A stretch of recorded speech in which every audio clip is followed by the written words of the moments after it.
وہ اس روزانہ جو ہے کئی دنوں کی پڑھنا شروع کر. روزانہ ایک نماز سے ابتدا کر.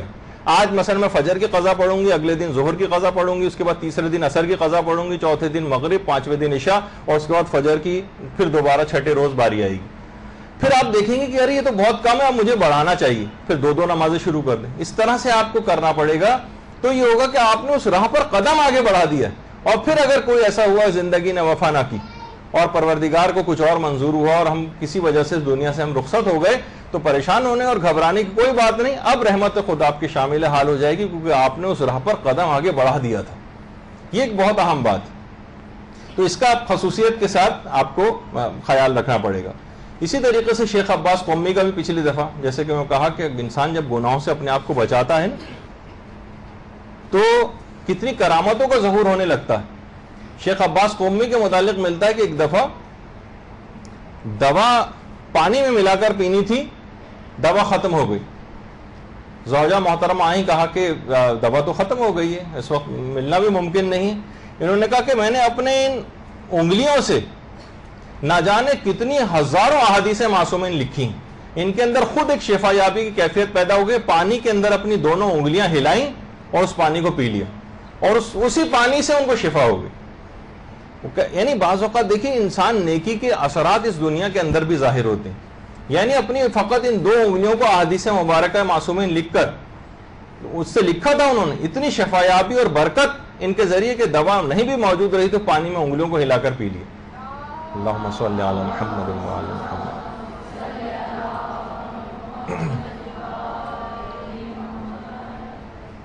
اچھا, اب ایک شیطان ایک وسوسہ ڈالتا ہے. شیطانی وسوسہ کیا ہوگا کہ بھائی ٹھیک ہے, ہم آج سے ہم نے ارادہ کر لی کہ ہم سے کوئی گناہ نہیں ہوگا, کوئی گناہ ہم سے نہیں ہوگا, ارادہ کر لیا.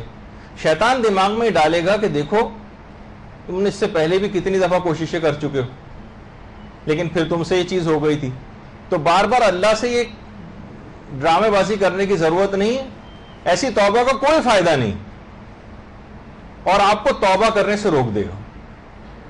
ایک مایوسی سی شیطان دلوں میں ڈالتا. اِنَّ کَیْدَ الشَّیطَانَ کَانَ ضَعِیفًا, قرآن کی آیت ہے. شیطان کو مکر و فریب انتہائی کمزور ہوتے ہیں. مومن نے اپنے دماغ میں سوچ لیا کہ شیطان بہت طاقتور ہے, ہرگز بھی نہیں. قرآن میں کہ ہم نے اس کو تم پر کوئی تسلط نہیں دیا ہے. شیطان کا کام فقط وسوسہ ڈالنا ہے. ایسے ہی جیسے کوئی آپ کے کان میں آ کے کہے اس کو قتل کر دو, تو کیا فوراً اس وسوسے عمل کے قتل؟ آپ پوری صاحب ارادہ ہیں, ایک دم سے دماغ سے جھٹک دیجئے. بے وقوفانہ خیال ہے, احمقانہ چیز ہے کہ دماغ سے ایک دم جھٹک دیا. آپ صاحب ارادہ ہیں, آپ نہیں اس ارادے کے اوپر عمل کریں. شیطان کو آپ پر کوئی تسلط نہیں دیا گیا ہے, اور قرآن کی آیت ہے کہ شیطان کے مکر و فریب انتہائی کمزور ہیں. فقط ایک دفعہ لاہور بھی اگر آپ کہتے ہیں کہ پورے اس کے تار پر بکھر کے رہ جائیں گے, اس کے پورے جال کے جو وہ آپ کو پھنسانے کے لیے اپنا پھینکتا. تو بہرحال دماغ میں شیطان یہ لائے گا آپ کو کہ تمہاری توبہ تو پہلے بھی کئی دفعہ ٹوٹ چکی, اب بھی ٹوٹ جائے گی, کیا فائدہ ایسا کرنے سے؟ پروردگار سے اس قسم کا کھیل کھلواڑ کرنے کی کیا ضرورت ہے تم کو؟ تو ہمیشہ یہ بات یاد رکھیے, توبہ کرنے سے پچھلی زندگی کے سارے گناہ معاف ہو جاتے ہیں. جس طرح حج کے لیے لوگ کہتے ہیں نا, غلط دماغ میں ایک سوچ ہے کہ بھائی جب ہم بڈھے ہو جائیں گے نا, اس کے بعد ہم حج کرنے کے لیے جائیں گے تاکہ اس کے بعد پھر کوئی گناہ نہ کرے. ارے جب آپ جوانی میں ہی جا رہے ہیں, جب استطاعت ہو جائے تو جانا واجب ہو جاتا ہے. حج میں پچھلے تمام گناہوں کی معافی ملتی, آگے کا نہیں دیکھا جاتا اتنا. آگے بھی انسان پھر توبہ کی ربر اس کے پاس ہے, لیکن پچھلے زندگی کے سارے گناہ معاف ہو جاتے ہیں. تو شیطان دماغ میں ڈالے گا. تو ایک بات یاد رکھ لیجئے, یہ جو احساس آپ کے دماغ میں آ رہا ہے نا کہ میری توبہ پھر ٹوٹ جائے گی, اب میں مشکل سے جملہ استعمال کر رہا ہوں, یہ احساس ضعف ہے, ارادہ شکست عزم توبہ نہیں. یہ کمزوری کا احساس ہے. آپ کو پتہ ہے کہ انسان کو ضعیف پیدا کیا گیا, قرآن کی آیت ہم نے انسان کو ضعیف پیدا کیا. جب پورے کا پورا انسان ضعیف ہے تو جز اس کا ارادہ, اس کا جز ہی تو ہے نا, وہ بھی ضعیف ہوگا. جب پورا انسان ضعیف ہے تو یہ احساس کمزوری ہے. آپ کو اپنے اوپر اتنا اعتماد نہیں ہے. پروردگار پچھلی زندگی کی توبہ کرتی ہوں, لیکن آگے کا مجھے کچھ پتہ نہیں, میں بہت کمزور ہوں, یہ گناہ مجھ سے دوبارہ نہ ہو جائے. یہ احساس ضعف ہے, ارادہ شکست عزم توبہ نہیں. یعنی آپ ارادہ نہیں کر رہی کہ میں آئندہ بھی یہ گناہ کروں گی, لیکن شیطان اس وسوسے اور دھوکے میں آپ کو ڈالتا ہے کہ آپ سے تو گناہ دوبارہ ہو جائے گا, لیکن آپ ارادہ نہیں کرنے کہ میرے گناہ دوبارہ ہوگا، لیکن آپ کو پتا ہے کہ میں کمزور بہت ہوں، ہو سکتا ہے گناہ مجھ سے دوبارہ ہو جائے، تو اس کے لیے پروردگار سے آپ مدد طلب کریں کہ آئندہ بھی آپ کو اس گناہ میں مبتلا ہونے سے بچائے۔ لیکن شیطان اس دھوکے میں ڈال کر آپ کو اس میں مبتلا کر دیتا ہے کہ آپ جو ہے توبہ کی طرف مائل ہی نہ ہو، یا توبہ کی طرف آنے لگے تو یہ اپنے اس قسم کے وسوسوں کو ڈال کے آپ کو توبہ سے روک دیتا ہے۔ اچھا اب آ جائیے، ہم ان طریقوں کا ذکر کر رہے ہیں کہ جو ہم گناہ چھوڑنے کے لیے ہمیں بہت فائدہ مند ہو سکتے ہیں۔ ساری تمہیدی باتیں تھیں۔ اب دیکھیں گناہ چھوڑنے کے جو طریقے ہیں اس میں دو طرح کے طریقے بنیں گے، ایک تو کچھ عمومی طریقے ہیں، کچھ خصوصی طریقے ہیں۔ لیکن اتنی تمہیدی کے اندر جب 1 گھنٹہ گزر جائے گا تو آدھا گھنٹہ فقط ہے، لیکن بہرحال ہم نے سوچا تھا کہ 2 نشستیں آپ کی گناہ چھوڑنے کے طریقے پر ہوں گی، باقی جو مسئلہ رہ جائے گا آپ کتاب سے حل کر سکتی ہیں، مدرسے کی اس موضوع پر کتاب بھی موجود ہے۔ تو گناہ چھوڑنے کے کچھ عمومی طریقے ہیں، کچھ خصوصی طریقے ہیں۔ خصوصی طریقے تو الگ سے ہیں، مثلا اگر کوئی شخص اپنے اندر محسوس کرے کہ بھائی میرے اندر غرور و تکبر بہت ہے، اب اس کے لیے کچھ اسپیشل قسم کے میجرز کرنے پڑتے ہیں، کچھ خاص اقدامات کرنے پڑیں گے۔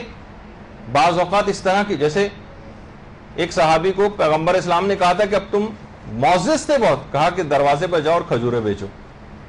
معصومین سے کتنی روایات ہیں، کسی معزز آدمی کو کسی کو کہا جائے جو بڑے معاشرے میں جس کا ایک مقام ہو کہ وہ مثلا چھابڑی لگا کے اور جو ہے وہ چیزیں بیچے، لیکن کیا ہے غرور و تکبر کو توڑنا اس وقت مقصود ہے۔ کچھ مثالیں عمومی جو خصوصی وہ تو ہم آگے چل کر جیسے جیسے موضوعات کے اعتبار سے گفتگو کی اس میں آئیں گے، لیکن ہم کچھ عمومی طریقوں کا تذکرہ کریں گے۔ وہ عمومی طریقے کہ اگر آپ نے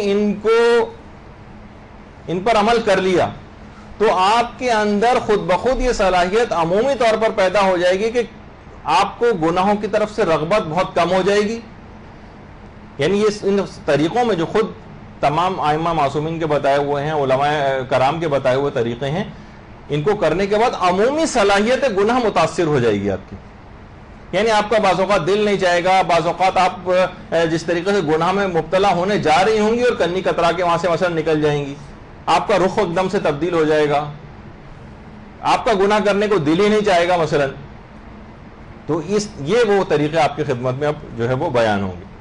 تو سب سے پہلا طریقہ جو اس کے اندر ہے وہ 2 سورے ایسے ہیں کہ یہ اگر کوئی شخص روزانہ نماز فجر کے بعد سورہ توحید کی تلاوت کرے، سورہ قل هو اللہ احد، روزانہ نماز فجر کے بعد سورہ توحید اور سورہ قدر کی تلاوت کرے، تو معصومین سے مروی روایات ہیں جس میں یہ کہا گیا ہے کہ شیطان اس روز خواہ کتنا ہی زور کیوں نہ لگائے اس سے کوئی گناہ نہیں کروا سکے۔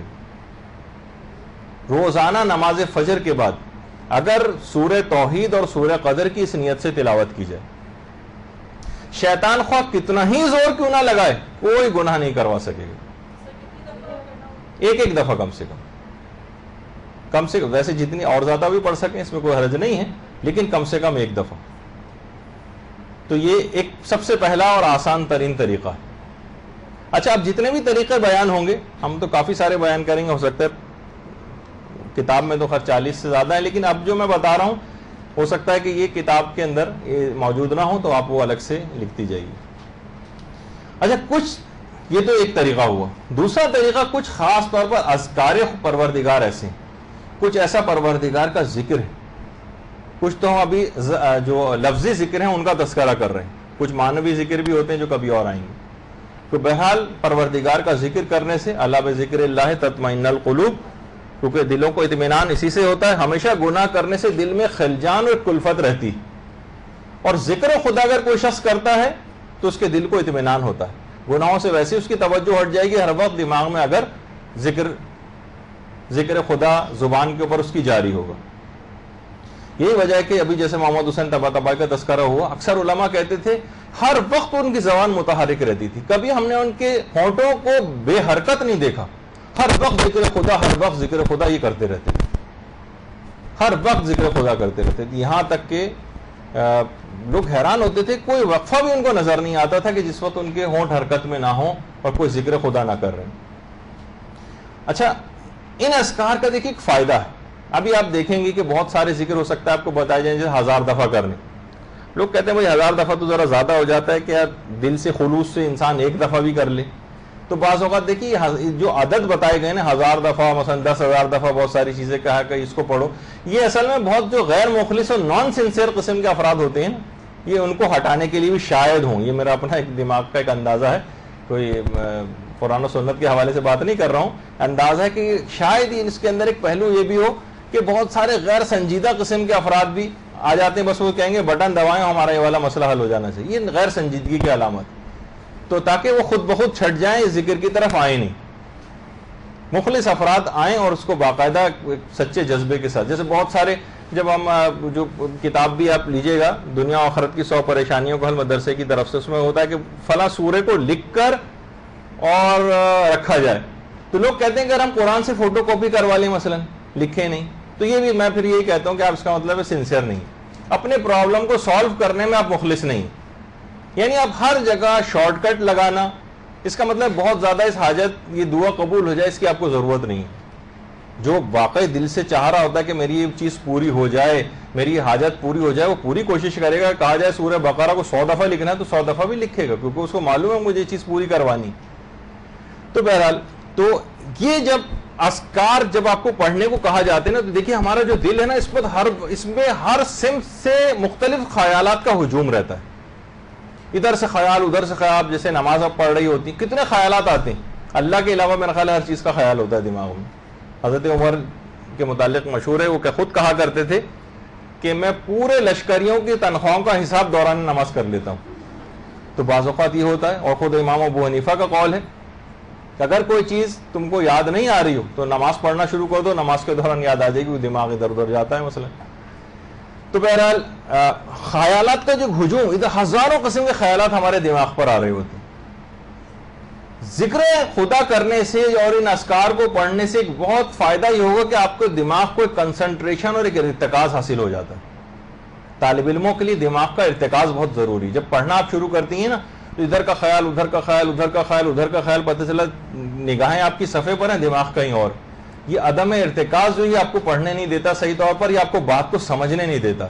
جب آپ یہ اذکار پڑھنا شروع کریں گی تو ادھر ادھر کے جتنے خیالات دماغ میں آ رہے ہوں گے سب ہٹ جائیں گے, اور آپ کی سوچ ایک جگہ پہ مرتکز ہو جائے گی, اپنے پروردگار کی طرف مرتکز ہو جائے گی.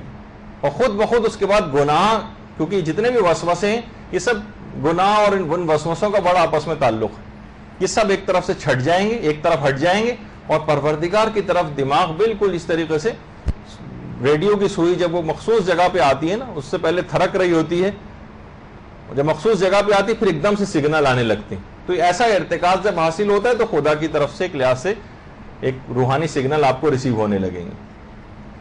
کیونکہ بہرحال دیکھیے دل ہمارا جو ہے نا ایک برتن کی سی مثال روایت میں کہی گئی. برتن اگر پورا بھرا ہوا ہو تو باہر سے کوئی چیز ڈالی نہیں جا سکتی. اس کے لیے ضروری ہے کہ اس برتن میں سے پہلے کچھ لکوڈ جو بھرا ہوا ہے اس کو گرایا جائے تاکہ کوئی اور چیز اس میں ڈالی جا سکے. پہلے یہ جو دل ہمارا نجاستوں اور غلاظتوں اور مختلف قسم کے عجیب و غریب وسوسوں سے بھرا ہوا ہے, اس کو خالی کرنا ضروری. خالی کرنے کے لیے ضروری ہے کہ اس کے اندر زبردستی آپ اذکار خدا سے اس کو خالی کریں, یعنی وہ جب اندر جائیں گے تو وہ خود وہاں سے فرار اختیار کریں گے وہ وسوسے. تو بہرحال اس کے بعد پھر کہیں جا کر یہ سب چیزیں ہوں گی.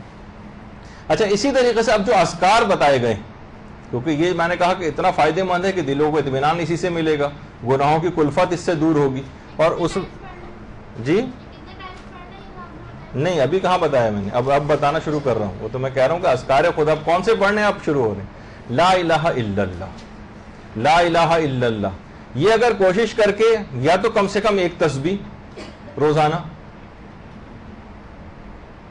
اور اگر بہت زیادہ فائدہ چاہتی ہیں تو 1000 دفعہ لا الہ الا اللہ روزانہ, یعنی 10 تسبیح, میرا خیال ہے منٹس لگیں گے چند, اور یہ ہو جائے گا. علماء نے بتایا کہ یہ تمام جو ہے یہ ذکروں کا سردار کہا گیا ہے اس کو. یہ جو لا الہ الا اللہ جو ہے یہ تمام اذکار کا سردار ہے, تو اس کو آپ اس میں استعمال کریں. ابھی ہم صرف اذکار کی بات کر رہے ہیں, عملی طریقے اور بھی آگے چل کر آ رہے ہیں. ایک تو یہ ہو گیا. دوسرا تسبیحات اربعہ, سبحان اللہ والحمد للہ ولا الہ الا اللہ واللہ اکبر. یہ جو تسبیحات اربعہ ہیں یہ خود بہت زیادہ دخیل ہیں, کہا جاتا ہے کہ جو خانہ کعبہ کے جو چاروں کونے ہیں تسبیحات اربع پہ قائم ہیں. جب کبھی انشاءاللہ حج کے سلسلے کی کلاسز شروع ہوں گی تو اس میں ہم تفصیل بیان کریں گے اس کی, اور باقاعدہ علماء نے اس کی باقی تفاصیر بیان کی ہیں تسبیحات اربع کے اندر یہ خصوصیات کس طرح سے. تو تسبیحات اربع تو خیر آپ نماز میں بھی کیونکہ پڑھتی ہیں اس وجہ سے. اس کے بعد لا حول ولا قوت الا باللہ یا الا باللہ العلی العظیم بھی پڑھ سکتی ہیں, لیکن لا حول ولا قوت الا باللہ یہ بھی جتنا دفعہ ہو سکے, کم سے کم اگر یہ جتنے بھی اذکار جس میں کوئی خاص عدد مقرر نہیں کیا گیا, علماء نے کہا کہ جتنا بھی تم زیادہ پڑھ سکو تمہارے لیے فائدہ مند ہوگا. ایک تسبیح کبھی بھی دن میں کبھی موقع ملے تو باقاعدہ ٹائم ٹیبل میں مقرر کر لیں کہ مثلا آفس یا اسکول کبھی میں یا کالج جا رہی ہوں گی, یونیورسٹی جا رہی ہوں گی تو یہ پڑھ لوں گی, وہاں سے واپس آتے وقت یہ پڑھوں گی, گھر کے کام کرتے وقت فلاں چیز کر لوں گی. ایک زندگی کا کوئی ایک نظام الاوقات کچھ معین ہونے چاہیے کہ جس میں انسان یہ سب چیزیں کرے. کب کا انتظار کریں گی, وہ موقع کبھی بھی نہیں آئے گا. اپنے پچھلی زندگی کو دیکھا کب یہ موقع آپ کے پاس آیا تھا کہ آپ یہ سب چیزیں کریں. خود سے آپ کو اپنے پروگراموں میں چیزیں داخل کرنا پڑیں گی. تو ایک تو طریقہ ہوا یہ. اس کے بعد پھر علماء نے کہا کہ یا حی یا قیوم یا من لا الہ الا انت, یہ بھی ذکر ایسا ہے یعنی دل کو باقاعدہ واقعی زندگی بخشنے والا ذکر ہے. اور بہت سارے وہ افراد کہ جو کہ دل کے مریض جو ہوتے ہیں جن کو باقاعدہ روایات ہیں اس سلسلے میں کہ یہ جو دعا ہے یا حی یا قیوم یا من لا الہ الا انت اسألک ان تحیی قلبی, اسألک ان تحیی قلبی اس کے ساتھ اور لگا دیجئے اگر, تو دل کے امراض کے لیے بہت فائدہ مند ہے. خود ہمارے مولانا غلام علی وزیری جنہوں نے پہلے آپ سے خطاب بھی کیا ہے سیریمنی والے روز, اسألک ان تحیی قلبی, توحی تے ہے یہ اور پھر قلبی آخر میں تجھ سے سوال کرتا ہوں کہ میرے دل کو زندہ کر دے. توحی ان توحی قلبی. خود ہمارے مولانا محترم فرماتے تھے کہ جب ان کو دل کا کوئی دورہ وغیرہ پڑا تھا ان کو اسپتال میں لے گئے تھے تو وہ خود کہہ رہے تھے میں اپنی آنکھوں سے دیکھ رہا تھا کہ جو اس وقت اسپیشلسٹ حضرات اور ڈاکٹر حضرات پریشان تھے اور ایک پروسیجر مولانا کا ہو رہا تھا, اینجیو پلاسٹی وغیرہ ہو رہی تھی, تو جس طریقے سے ڈاکٹروں میں بھاگ دوڑ ہو رہی تھی اور مسلسل ان کا ہارٹ ریٹ کم ہو رہا تھا اور نبضیں ساری ڈوب رہی تھیں, تو خود مولانا کہنے لگے کہ یعنی سب ڈاکٹر پریشان ہو گئے تھے کہ بس شاید اب جانے کا موقع آ گیا ان کی. مولانا نے کہا کہ میں یہ والی دعا میں نے پڑھنی شروع کی, یا حیو یا قیوم یا من لا الہ الا انت اسألک ان تحیی قلبی. روایات میں ہے کہ دل کے مریض اس کو پڑھیں. کہہ رہے ہیں یہ پڑھنی شروع کی, کچھ ہی اذکار ابھی میں نے پڑھے تھے اس کے بعد سے اچانک سارے جو ویلیوز جو کم ہو رہی تھی بڑھنا دوبارہ شروع ہوئی, ڈاکٹروں کے چہروں پر اطمینان ظاہر ہونے لگا. یعنی فوراً اثر ہوتا ہے ان اذکار کا. لیکن ہمارا کیونکہ قوت ایمانی میں ضعف اتنا آ گیا کہ بعض اوقات ہم بہت سی چیزیں ہم نظر انداز کر رہے ہوتے ہیں. یہ معجزات زندگی میں بکھرے ہوئے ہیں ہمارے, لیکن کیونکہ پریکٹس نہیں ہو رہے ہیں, عمل نہیں ہو رہا ہے ان کے اوپر, تو اتنے چیزیں آپ کو نظر نہیں آتی معاشرے میں کیونکہ عامل بہت کم ہیں ان چیزوں کے اوپر. لیکن جو عمل کرتے ہیں وہ ان کے فوائد اور ثمرات سے بہرہ مند ہوتے ہیں. دعا ہے وہ تو آخری والا پارٹ تھا, یا حیو یا قیوم یا من لا الہ الا انت اسألک ان تحیی قلبی. میں آخری والا نقطہ یہ تھا کہ میں تو سوال کرتا ہوں کہ میرے دل کو زندہ کر دے. اچھا, پھر اس کے بعد بہت سارے افراد ایسے ہیں کہ جو ایک لحاظ سے بالکل سرنڈر ہو چکے ہیں, گویا مایوسی کی سے کیفیت ہو جاتی ہے کہ بھائی میں تو اتنا کمزور ہوں کہ یہ گناہ مجھ سے کبھی چھوٹ ہی نہیں سکتے, مجھ سے نہیں چھوٹتے. ایسے افراد کے لیے یہ والا ذکر بہت فائدہ مند ہے. افوض امری الی اللہ ان اللہ بصیر بالعباد. بہت سے علماء کو آپ نے دیکھا ہے کہ اپنے سرنامے کلام مجالس میں اس سے آغاز کرتے ہیں. مولانا ذکی باقری وغیرہ سب یہاں پر آتے ہیں, آپ نے دیکھا ہوگا افوض امری الی اللہ سے, میں اپنے تمام امور کو پروردگار کو تفویض کرتا ہوں, اس کے سپرد کرتا ہوں, کیونکہ وہ اپنے بندوں کے خیر کس میں ہے وہ زیادہ بہتر واقف ہے کہ میرے بندوں کی فلاح اور ان کی کامیابی کس چیز کے اندر ہے. میں اپنے تمام کے پروردگار, ہم بعض اوقات اپنا حکم پروردگار پہ چلا رہے ہوتے ہیں, وہ زیادہ دانا تر ہے اپنے بندوں کی مصلحتوں سے. ہم کہتے ہیں پروردگار یہ والی میری دعا قبول کر. بعض اوقات اس دعا کے قبول کرنے میں آپ لوگوں کے لیے نقصان ہوتا ہے. مجھے پڑ گیا تھا ایک شخص پیچھے حضرت عیسیٰ کے پاس مردوں کو آپ کیسے زندہ کرتے ہیں بتائیے بتائیے. انہوں نے کہا بھائی تم تحمل نہیں کر سکتے. اس نے کہا نہیں بتائیے. انہوں نے دعا بتا دی. اب رستے میں کہیں بھول نہ جائے, دعا پڑھتے ہی جا رہا تھا, رستے میں ایک جگہ ایک ہڈی پڑی نظر آئی, اس نے وہ ہڈی اٹھائی, اس کے اوپر دعا پڑھی, معلوم چلا شیر کی ہڈی تھی. شیر ہوا زندہ اور اس شخص کو چیر پھاڑ کے ہلاک کر دی. ہر شخص تحمل بھی نہیں کر سکتا. تو بہرحال اپنے امور کو پروردگار کے سپرد کریں. پروردگار تو اگر مصلحت کسی چیز میں میری سمجھتا ہے تو اس دعا کو قبول کر لے, اور اگر کسی چیز میں میری مصلحت نہیں ہے, مجھے نہیں پتا کیونکہ میں مستقبل کے حالات سے اپنے واقف نہیں ہوں, میرے حق میں اگر یہ چیز صحیح نہیں ہے تو قبول نہ کر. اپنے امور کو سپرد کر دے پروردگار. پھر دیکھیے جب گیند کورٹ میں پروردگار کے آپ نے ڈال دی تو اب انشاءاللہ پروردگار عالم اس میں کیسے بہتری کی. اب اس میں توکل تو کر کے دیکھیے. یہ ذکر ایک لحاظ سے مکمل توکل والا ذکر. فَفَوِّضُ أَمْرِي إِلَى اللَّهِ إِنَّ اللَّهَ بَصِيرٌ بِالْعِبَادِ. اور یقیناً جہنم سے بچانا یہ آپ کی بہترین مصلحت ہے. پروردگار خود ہی آپ کو جہنم سے بچا کے اب جنت کے راستے پہ لگائے گا. اچھا, اسی طریقے سے حسبنا اللہ ونعم الوکیل نعم المولا ونعم النصیر, یہ والا ایک ذکر. اچھا, اب یہ اتنے سارے اذکار آ رہے ہیں, ضروری نہیں کہ آپ کہیں اچھا سب کر رہے ہیں, سب کرنے تو ماشاءاللہ کیا کہنا, لیکن آپ کو اپنی عام زندگی میں جو ذکر آپ کو زیادہ سوٹ کرے, مناسب لگے, یہ ایسے عمومی اذکار ہیں جس کو کرنے کی ہر شخص کو علماء نے اجازت دی. کچھ خصوصی اذکار ہیں جس کے لیے کچھ انتظامات کرنا پڑتے ہیں, وہ تو اب ہم ذکر نہیں کر رہے, لیکن یہ عمومی اذکار ہیں جو ہر شخص ان کے اوپر عمل کر سکتا ہے. جتنا چاہے زیادہ عمل کرے, جتنا چاہے کم کرے, 10 دفعہ پڑھ سکتا ہے, 100 دفعہ پڑھ سکتا ہے, 1000 دفعہ پڑھ سکتا ہے, آپ کی مرضی. جتنا زیادہ اس میں کریں گے اتنا زیادہ فائدہ آپ کو ملے گا. اس کے بعد اگلا ذکر ہے یا غنیو یا مغنی. یا غنیو یا مغنی, یہ ایک ذکر ہے, اس کا پڑھنا بہت فائدہ مند ہے. اسی طریقے سے یا ستارو, یا ستارو, آیت اللہ ابراہیم امینی نے اپنی جو کتاب خود سازی ہے اس کے اندر بھی ان اذکار کو لکھا. یا ستارو, یہ جتنا زیادہ ہو سکے پڑھیں. یا اللہ, اس کو تو کم سے کم 1000 دفعہ پڑھیں. یا اللہ, اکثر دعاؤں کے آخر میں دعائیں اختتام یہ ہوتا ہے کہ آخر میں یا اللہ, جتنا یہاں تک اتنی دیر تک پڑھیں کہ سانس آپ کا ٹوٹ جائے. تو یا اللہ, یہ اگر ہو سکا تو زیادہ. یا فتاح, یہ خاص طور پر نماز فجر کے بعد 70 دفعہ اپنے سینے پر ہاتھ رکھ کر اس ذکر کو پڑھنے کی بڑی تاکید آئی. نماز فجر کے بعد 70 دفعہ اس ذکر کو پڑھا جائے سینے پر ہاتھ رکھ کر. یا فتاح. اور یا دلیل المتحیرین, باقاعدہ دلیل المتحیرین کے نام سے بہت سی کتابیں بھی لکھی گئیں, لیکن بہرحال جو پروردگار کی طرف آگے بڑھ رہے ہوتے ہیں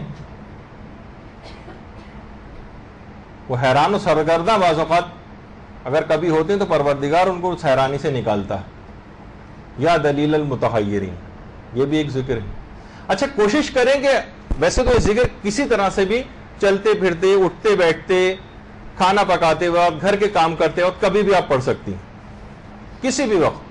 لیکن کچھ چیزیں ایسی ہیں جن سے ان اذکار کی اثر پذیری بڑھ جاتی ہے, وہ اگر کر لیں تو بہت فائدہ ہے. مثلا خلوت ہو, اگر کوشش کریں کہ اس جگہ لوگوں کے بہت زیادہ چیخم پکار, آمد و رفت, بچے اچھلتے کودتے پھر رہے ہیں, ٹی وی کی بے ہنگام آوازیں, باہر کا شور, یہ وہ سب لوگ باتیں کر رہے ہیں, ہنسی مذاق. اذکار جتنے بھی پڑھیں گے فائدہ ہوگا, لیکن اثر پذیری اگر زیادہ چاہیے تو علماء بیان فرماتے ہیں اگر خلوت ہو تو بہت اچھا, تنہائی کے موقع پر اس کو پڑھیں. اسی طریقے سے اگر اس جگہ نسبتاً تاریکی ہو تو بہت اچھا.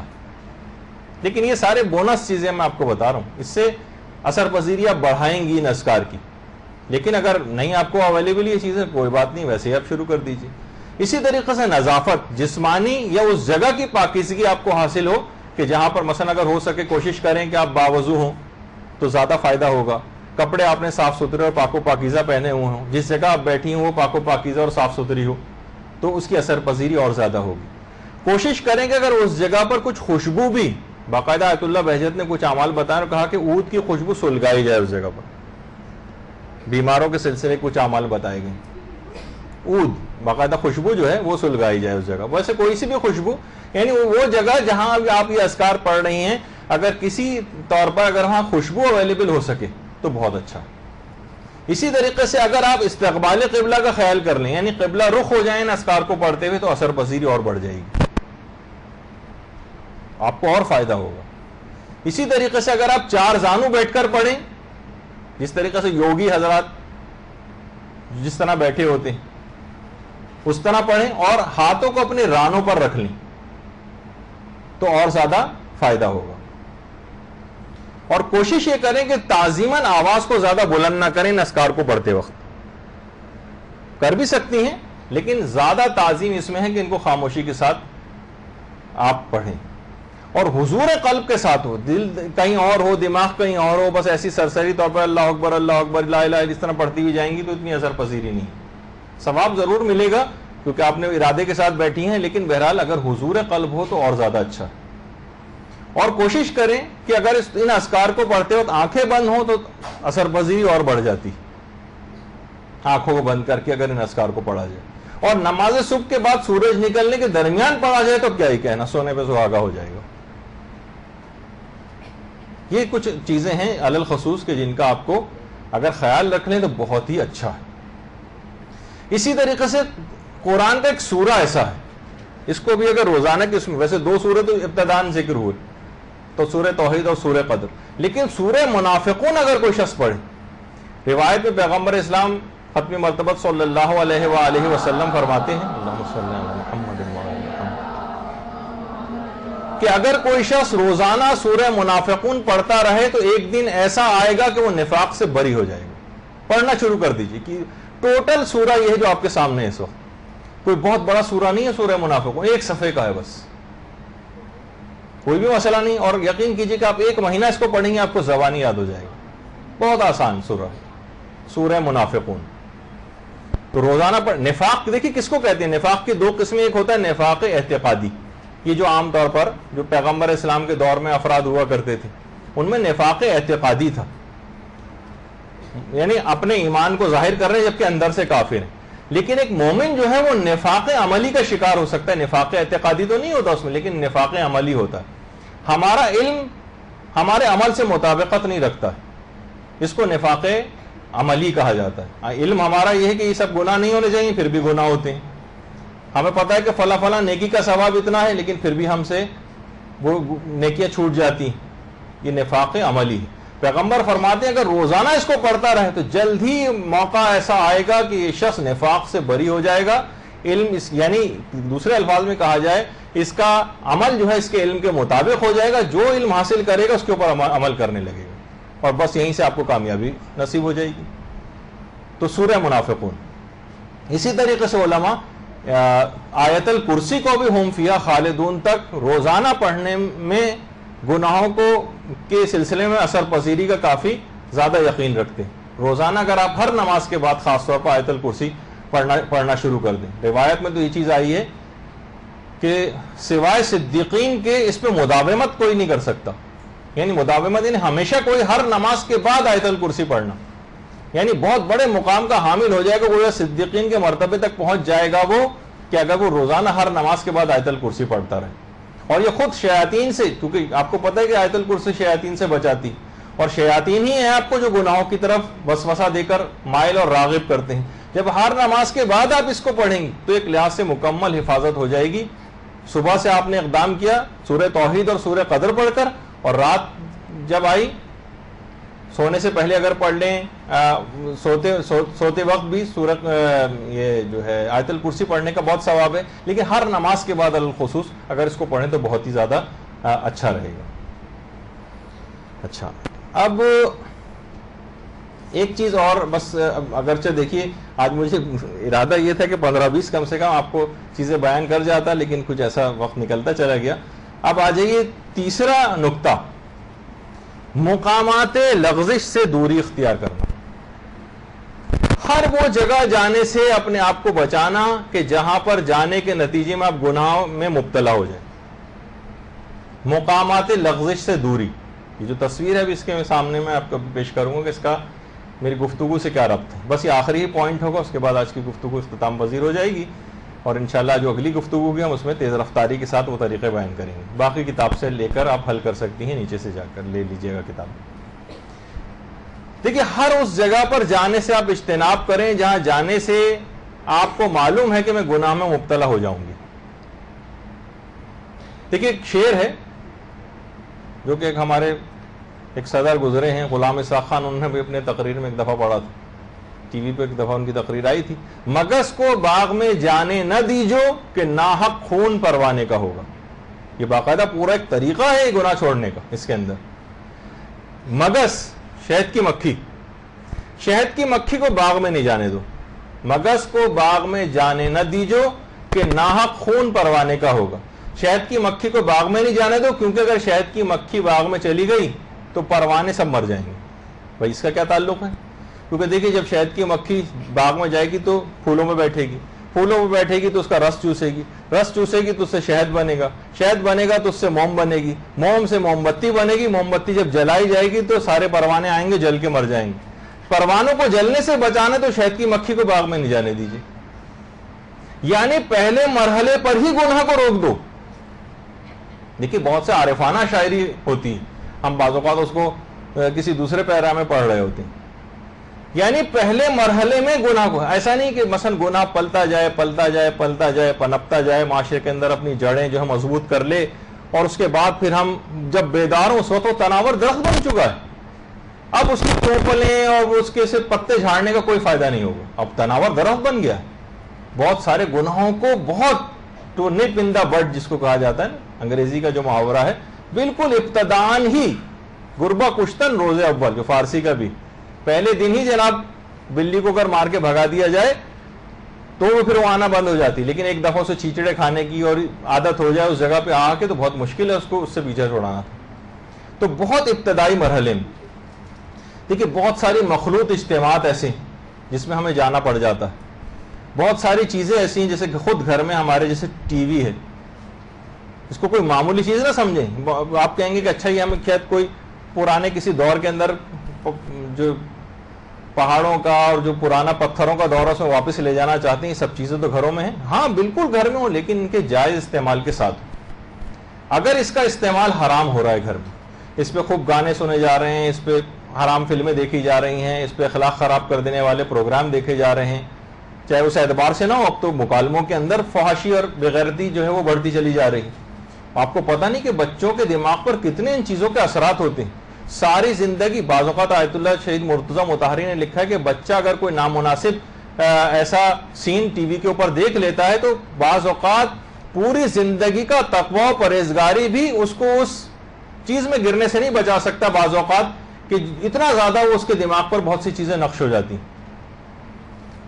تو بہت ساری چیزیں ایسی ہیں کہ اس کو اب گھر میں دیکھنا چاہیے. اسی طرح جیسے ٹی وی ہے ہمارا، انٹرنیٹ ہے ہمارا، کمپیوٹر ہے، تو سب چیزیں کیا ہیں، ان میں بہت احتیاط کی ضرورت ہے. اس رستے کے اوپر بہت سے لوگ بہت نوجوانی میں، بہت بچپنے کے زمانے سے بچوں کے ہاتھوں میں مثلا یہ دے دینا، موبائل فون دے دینا، بہت ابتدان، یعنی ابھی اس کے بچپنا تھا، اس کے کھیلنے کودنے کے دن تھے، اس کے معصومیت کا زمانہ تھا، اور اس معصومیت کے زمانے کو داغدار کر کے رکھ دیا، اس کو تباہ و برباد اس کے بچپنے کو کر دیا ان تمام چیزوں نے. اور کہا وہ افراد پھر اس کے بعد پھرتے ہیں، پھر روتے ہوئے پھرتے ہیں، والدین علماء کے پاس جاتے ہیں، ان سے پوچھتے ہیں بچہ خراب ہو گیا، آپ کیا کریں، فلاں چیز. آپ نے خود ہی بچے کو پانی میں تالاب میں دھکا دیا تھا، اس کے بعد کہہ رہے ہیں کہ دیکھو تالاب میں گرتے رہے لوگ، خبردار گیلے نہ ہونے پانے. کیسے ممکن ہے؟ یہ سب چیزیں بھی اس کو آپ نے پرووائڈ کر دی. سارے گناہ کے آلات گھر کے اندر مہیا کر کے رکھے ہیں، گناہوں کی طرف ایکسس اس کا اتنا آسان کر دیا آپ نے گھر میں. اگر واقع اب یہ بھی نہیں کہ ہم کہہ رہے کہ ان چیزوں سے اپنے ان بچوں کو دور کر لیں ایک دم سے، اس طرح سے نہیں، لیکن ان کو کسی قواعد و ضوابط کا، والدین کو ذہانت کا استعمال کرنا پڑے گا. کتنے ٹی وی ایسے جو پروگرام ہیں جو ٹی وی کے اوپر آتے ہیں، گھر میں سربراہ ادارہ کی ذمہ داری ہوگی کہ کچھ نہ کچھ وہ اس طرح کی چیزوں کا انتظام کرے کہ کون سی عمر کا بچہ کون سا پروگرام دیکھے گا. ٹی وی پر کتنے ایسے چینلز ہیں کہ جو کہ سینسر کر کے نکالے جا سکتے ہیں. ان کو باقاعدہ آپ چیزیں سیکھیے کہ کس طرح سے ہم اس چینل کو اسکپ کر سکتے ہیں، کون سے چینل کو لاک کر سکتے ہیں، کیا کر سکتے ہیں. بچے تو اپنی ظاہر ہے اس لحاظ سے آگے بڑھ رہے ہیں، چیز تو اپنے اب اس کو ہٹا نہیں سکتے، ورنہ کہیں اور جائے گا اور کوئی خرابی اس کو ہوگی، وہ بالکل آزادانہ اور بے باکانہ اس کو دیکھے گا. لیکن گھر میں اس کو یہ سب چیزیں مہیا کر دی جائیں. ایرانی ڈش مثلا ایک آتی ہے، اس پہ کتنے ایران کی میں جتنے بھی فلمیں اور پروگرامز بھی آتے ہیں اس میں کوئی مخرب الاخلاق چیز نہیں ہوتی. کوشش کریں مثلا یہ کہ آپ اس میں بھی دیکھ لیں اگر کوئی بعض اوقات ایسی چیز آنے لگی، لیکن کبھی ہم نے ایسا نہیں دیکھا کہ اس کے اندر اس طرح کی کوئی چیز ہو. یہ متبادل چیز مہیا کر کے پھر کسی چیز کو آپ کو لینا ہوگا. ایک دم سے ایک چنگیز خانہ حکم جو ہے وہ جاری کر کے آپ اس چیز کو نہیں روک سکتے. پھر وہ یا تو بغاوت کریں گے بچے یا کچھ اور مسئلہ ہوگا, تو ان کو متبادل مہیا کرنا پڑے گا. متبادل, تو اس متبادل کو مہیا کرنے کے نتیجے میں اسی طریقے سے اچھا ٹی وی پہ کون سی عمر کا بچہ کون سا پروگرام دیکھے گا کون سا نہیں دیکھے گا, یہ آپ کو طے کرنا پڑے, سربراہ ادارہ کو گھر کو طے کرنا پڑے گا کہ کون سی عمر کا بچہ کون سا پروگرام دیکھے گا کون سا نہیں, کون سے چینل نکالنے ہیں, کون سے کیا کرنے ہیں. کسی ٹی وی والے کو بلائیے, کسی کو بلائیے, دوسری اور جو بہترین کربلا ٹی وی ہے, ہدایت ٹی وی ہے, ہادی ٹی وی ہے, کتنے سارے اور چینل, کوشش کریں تھوڑا سا پیسہ خرچ کریں, اپنے بچوں کو بچانا ہے, ان کی آخرت کو بچانا ہے, ان کی دنیا کو بچانا ہے. والدین ذرا سی بیماری ہو جاتی ہے لاکھوں روپے خرچ کرنے کو تیار ہو جاتے ہیں, جسمانی طور پہ اگر بیمار ہو جائے, یہاں اس کی روح بیمار پڑ رہی ہے, ساری اس کی ہمیشہ کی زندگی جو ہے وہ خراب ہوئی چلی جا رہی ہے, اس کے لیے چند ہزار روپے نہیں خرچ کر سکتا, مثلا باپ کی چیزیں مہیا کر دے اسے گھر پہ, تاکہ اس کا ذرا رخ تبدیل ہو جائے, وہ کسی اور طرف جائے, ورنہ وہ اس رستے پر آگے بڑھتا چلا گیا. ابھی سے آپ نے ساری چیزیں پہلے دن سے اسے مہیا کر دیں تو کتنی زیادہ مشکلات اور پریشانیوں کا وہ گھر جو ہے وہ شکار ہو جائے گا. وہ بچوں کو پھر بچانا بہت مشکل ہو جائے گا, پھر بہت معاملہ آگے چلا جاتا ہے, پھر وہ سنتے نہیں جب ایک دفعہ کسی چیز کے بہت زیادہ عادی بن جائیں. تو بیوقوف قسم کے اگر والدین ہوں وہ بچوں پر اعتماد کر کے یہ سب چیزیں سامنے رکھی جائیں. مثلا کوئی بچہ اپنے کمرے کے اندر اس کو نہیں الاؤ کیا جائے, ایسی جگہ پہ مثلا کمپیوٹر وغیرہ رکھا جائے جو آمد و رفت کی جگہ ہو, ہر شخص کے آتے جاتے اس پہ نگاہ پڑے تاکہ اس کا کوئی غلط استعمال نہ کر سکے. اسی طریقے سے مثلا اگر ذرا سا بھی ذہین باپ ہے اپنے کسٹڈی میں یہ چیزیں رکھے, یا مثلا انٹرنیٹ وغیرہ کے اوپر فیملی فلٹرز آتے ہیں, کچھ پیسے خرچ کرے, چند ڈالرز خرچ کرنا پڑتے ہیں, پیمنٹ کرنا پڑتی ہیں, اور ان تمام ویب سائٹ تک اس کی رسائی نہیں ہو سکتی, وہ سب بلاک ہو جائیں گی. اس کے لیے باپ کچھ پیسے خرچ کرے, دماغ کو استعمال کرے, برین استعمال کرے, ذہانت کا مظاہرہ کرے, جائے پوچھے گچھے کسی سے, ایسے افراد ہیں جن سے رابطہ کرے کہ میں فیملی فلٹر اس پہ کیسے لگواؤں کہ اس پہ یہ سب چیزیں بلاک ہو جائیں, نہیں دیکھ سکے بچہ. یہ سب کام کرنے پڑیں گے اور حتی الامکان بچانا پڑے گا.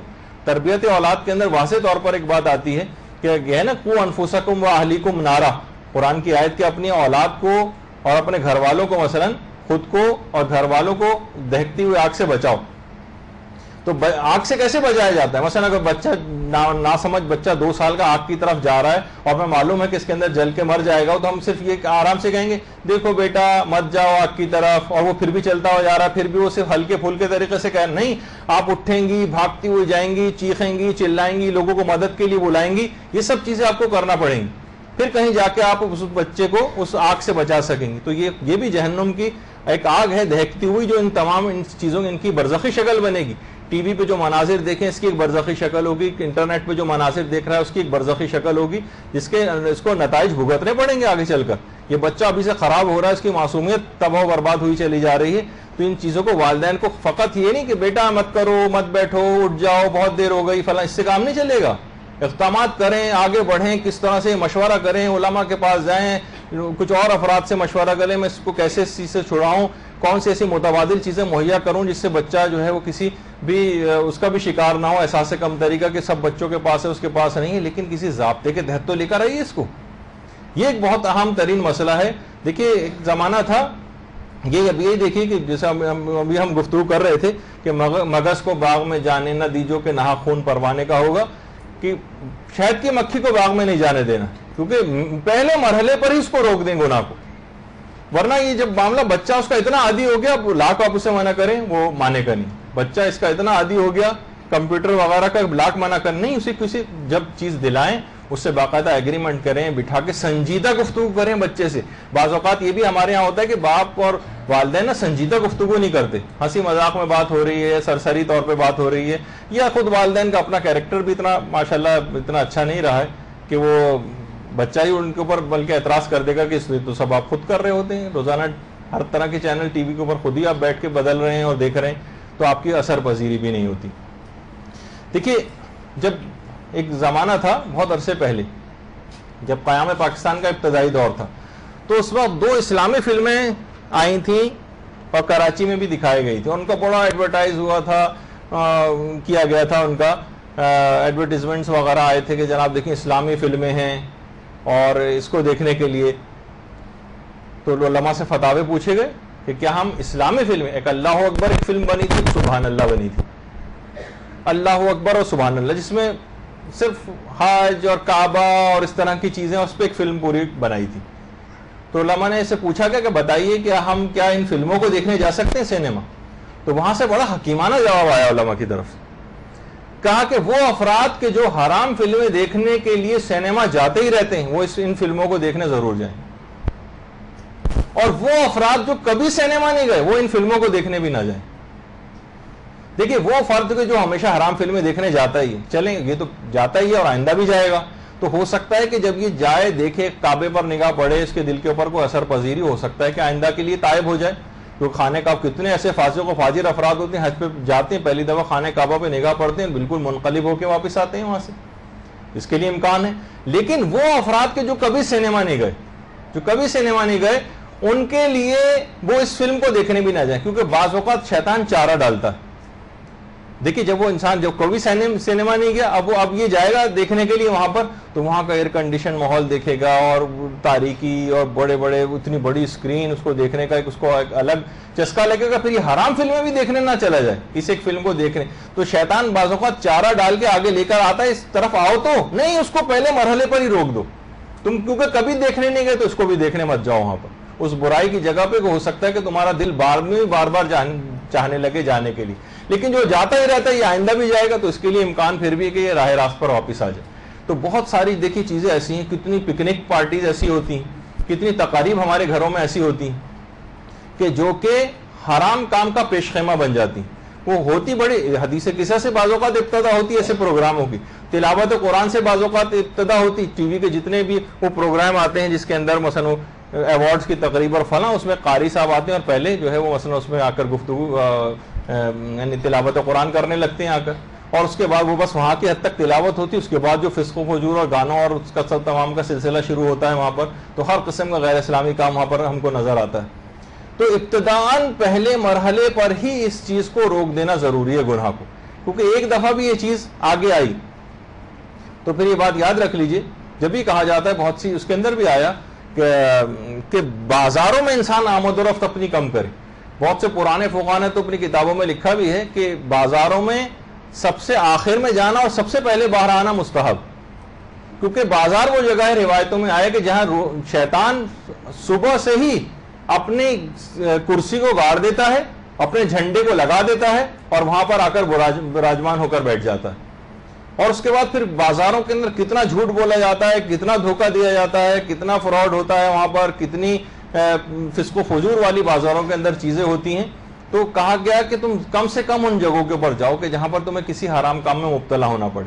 بہت سی چیزیں دیکھیے ہو سکتا ہے بہت نامانوس سی آپ کو لگ رہی ہیں کہ کاموں کے سلسلے میں جانا تو پڑتا ہے، تو منع نہیں کر رہے جانے سے، لیکن اپنے پردے کا اہتمام کرتے ہوئے، فسق و فجور سے بچتے ہوئے، اپنے نگاہوں کی حفاظت کرتے ہوئے، اپنی زبان کو کنٹرول کرتے ہوئے، اور ان جگہوں پہ جائیں، اپنا مخصوص کام کریں. ونڈو شاپنگ نہیں کہ بس گھنٹوں بازاروں کے اندر نکلے ہوئے اور گھنٹوں کے بعد واپس آ رہے ہیں. ضرورت کی چیز نہیں اور واپس آئیں. اگر اپنے آپ کو روحانیت کو بچانا ہے اور اگر روحانیت کو تباہ برباد کرنا ہے تو تمام طریقے آپ خود بخود آ ہی رہے ہیں اس کے اندر، وہ بھی سیکھتی جائیے آپ کہ کن کن چیزوں سے روحانیت تباہ برباد ہوگی.